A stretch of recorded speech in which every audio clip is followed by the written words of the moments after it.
Facebook decides it's going to change its name, and then it's like, everyone's talking about Metaverse. What is the Metaverse? What is the Metaverse? What is the Metaverse? Are we all going to be like with headsets in boxes eating some kind of like protein pill for dessert? It's a good question. Hi, I'm Mike. I'm a multimedia specialist and digital artist. I've also been actively involved in cryptocurrency and blockchain-related projects since 2013. It goes without saying, the last 10 years have been a wild ride, but especially the last 2. Now that NFTs have gone mainstream, and the new buzzword around town is the Metaverse, I thought it was a time to actually take a step back, but also take a look into the future and see what kind of projects are being built right now that you can get actively involved with. This channel is an experiment with the new, an exploration of possible paths, and hopefully a map, or at least a quick start guide for how you can jump in and start playing with the building blocks of tomorrow's world. Allow me to be your travel guide down this digital rabbit hole of converging technology and media. Welcome to the fun side of the future. Welcome to InTheMeta.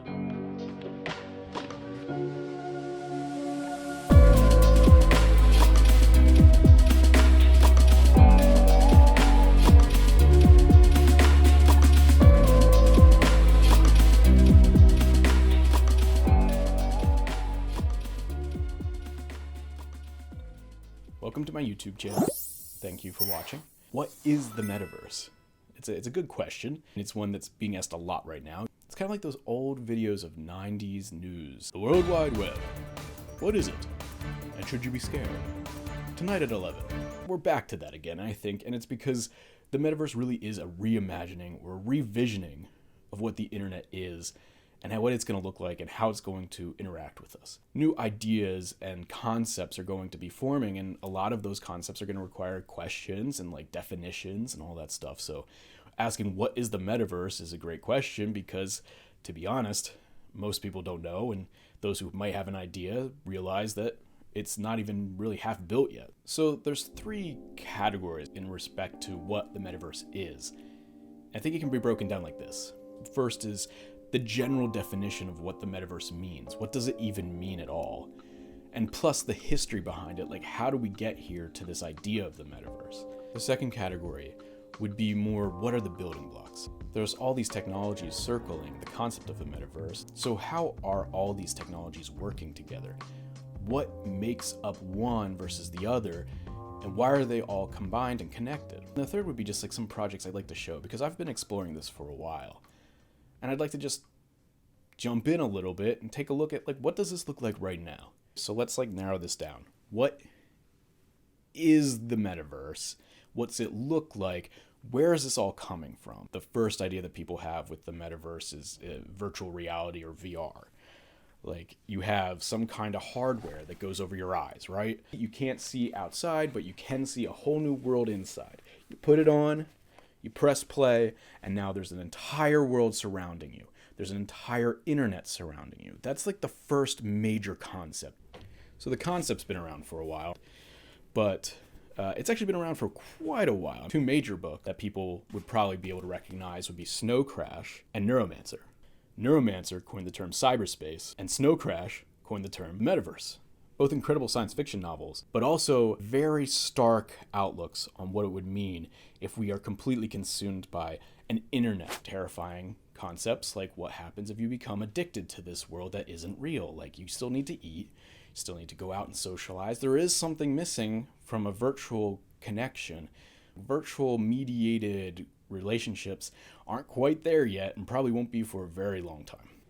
There's obviously a lot of pop cultural references to an idea of a virtual reality space surrounding people like Tron or the holodecks of Star Trek. There's pioneers like Jaron Lanier who can go on and on about like the beautiful combinations of possibilities that come when you can create literally the entire world. So it's essentially the internet, but in 3D.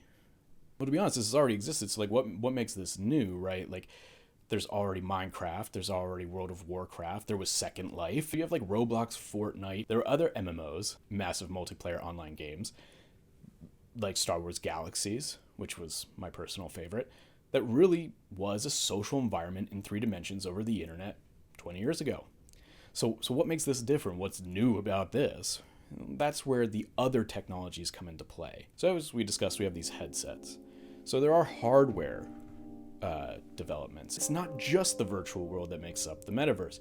You can have a flat screen and look at it, and in the future there might be augmented reality AR glasses like these, but with a screen in front. So you can go outside and basically get a mix of both worlds. Quick side note on AR, it actually already exists in many ways. I mean, you can have Instagram filters. It's essentially anything that overlays on top of an image in reality. So you can have them in glasses, but you can also have them in phones. And famous one is Pokemon Go, where you try to throw the Pokeball and you can actually see like Squirtle on your desk. That's AR. But it also comes with the idea of identity. So with the metaverse, you are a person inside a new world, so you're a new person. You can create your own idea of what you want to look like. You can wear weird clothes. You can be a dinosaur, an alien. You could be a robot. So you have this virtual reality identity, an avatar or profile picture, and this virtual world. But the sense of identity is big, and that's where you get certain concepts from other technologies coming into play, because there's certain technologies that allow for these digital identities to have more salience, to be more solid, to be more real. It's also a reimagining of ownership. It's also a reimagining of spatial relationships. And this is very Marshall McLuhan, and we're not going to get into that, but the idea that like the medium is the message, this is a whole new medium.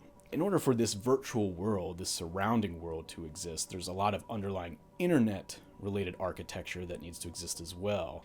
But then you also have the sense of identity, right? So here's where things get interesting.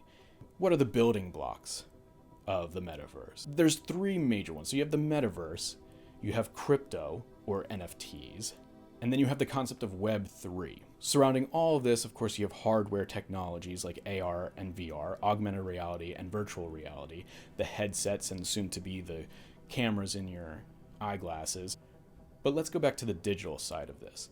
What is Web3? What are NFTs and crypto? And what is the metaverse? Okay, so we got a lot of definitions here, but let's try to go through these fast. The metaverse deals with like the 3D world, right? So you got the 3D world here. Then you have this concept of an identity. And with the metaverse, what you want is the identity to stay together throughout the worlds. Like a metaverse can be a combination of thousands of different worlds. Each website can essentially be its own universe. So what kind of identity do you have from one universe to another? Eventually, and a lot of people are trying to envision this and create this, is that your identity stays the same across different worlds. So you can have the same identity in Roblox and Minecraft, and then you can move on to like Instagram and have the same thing. But then you can also go to like new worlds like Decentraland and Crypto Voxels, and your identity stays the same across these worlds. How does that happen? Well, it doesn't happen yet. But it could with Web3. So Web3 is probably the most complicated, or like probably the least known at this point, and it incorporates crypto. It essentially is a one sign-in. Here's a great example. You have Web 1, Web 2, and Web 3. This is how things are going to start looking. With Web 3, your identity stays with you. It's on your computer or in the cloud, but it's secured in one place. It connects to other sites and other metaverse worlds through one click. If you've ever had MetaMask or no crypto, you click, you don't have to sign up, you don't have to give an email address, you don't have to connect your socials. You have one button, and that's it. Now, there are security issues with that. That's why you need things like hardware wallets. You need some additional levels of security in order for people not to grab it, because if all your stuff is in one place, don't want that to be broken into.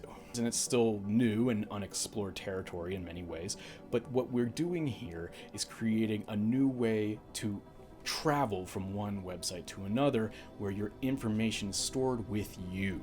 So in many ways, this is how the reimagining of the identity takes place within Web3. There's also a lot of projects like M3, Webiverse, that are trying to find ways to find standards so that there's even more connectivity between these worlds, where graphics and files and metadata stay the same across them.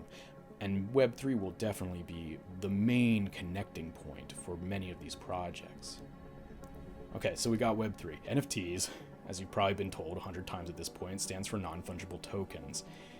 Back in the day with Bitcoin, there was a lot of projects trying to build on top of Bitcoin to create this concept, but it never really panned out, although there were a few exceptions.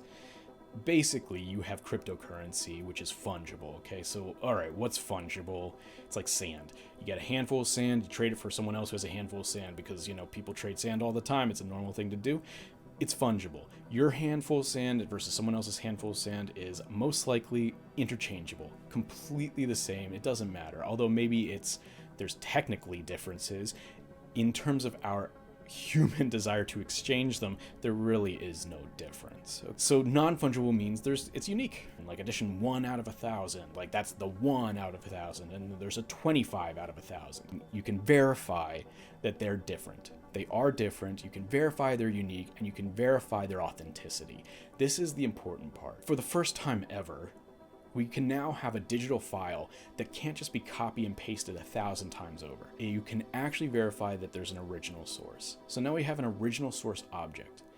So lots of companies, lots of metaverse companies, lots of creative people online and with websites can use that ID, that verification of ownership, to allow for specific experiences. Other information and metadata or photos or images can be combined to the NFT to create the holistic art experience, which most people know about, but it can be used for almost anything. It's essentially just a verification of ownership of an ID. One of the most easy examples would be a ticket.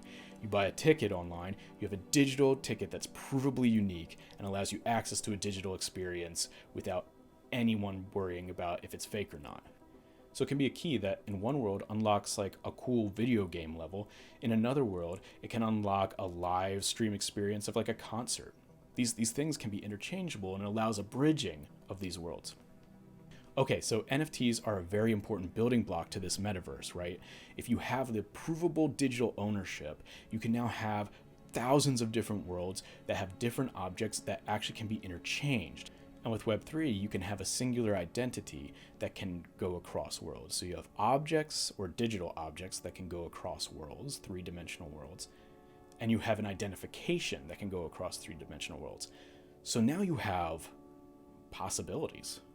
You have the ability to create a saga of someone who traverses the worlds like some kind of like planet hopping hero. You can create storylines and interactions between these worlds that would have never been possible before. You can even just have a social media website like Twitter showcase something you won in Fortnite, and you can prove it. We're going to see more and more of these technologies working together and converging in ways that really seem like they were built for each other, and I think in part it's because they support each other. They really do. Okay, so we talked about like the building blocks, like a general idea of what the metaverse is, but what's happening right now?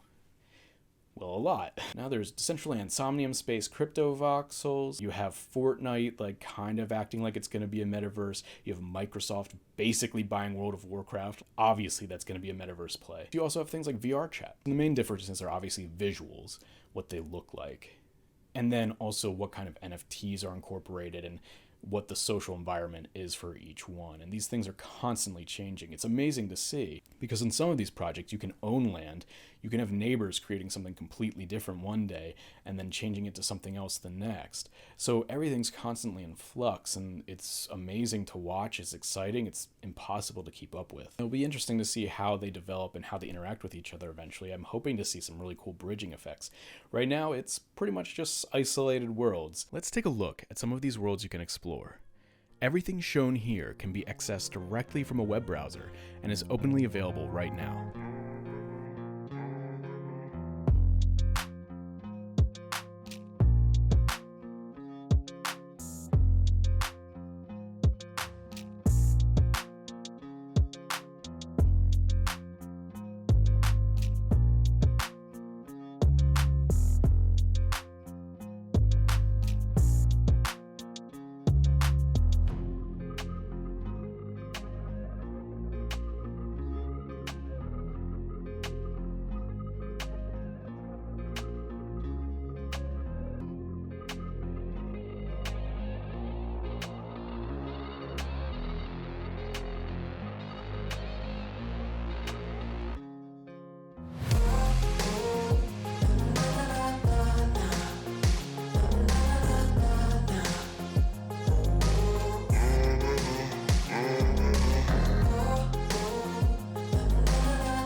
The dream of the metaverse is connectivity. There's going to be like a dialogue between worlds where you can bridge the worlds, you can travel between them, you can create storylines and heroes. There's also going to be a lot of questions regarding, is this the right direction we want to go in? Are we all going to be like with headsets in boxes eating some kind of like protein pill for dessert? Hopefully not. But that's why I like being part of this, because those questions are still questions. And we can actually be part of shaping this future and answering those questions. If you don't like a certain idea, you can make an alternative right now. You can help build communities that you like and actually be the future you want to see. Thank you for watching. I hope this has been enlightening, and I can't wait to see you soon. Until next time. Hey, you know the drill. Please, I hope you can subscribe, hit like button, follow, whatever it's called, interact, comment, say, hey, here's a question. What do you think about the metaverse? Do you build in it? Do you even know anything about it? Or are you just like watching YouTube and just happen to stumble on this video? Tell me. I mean, I'd love to hear. I actually really would love to hear. It's access to open worlds. It's access to traveling. It's access to hopping between universes. It's access. I keep saying access.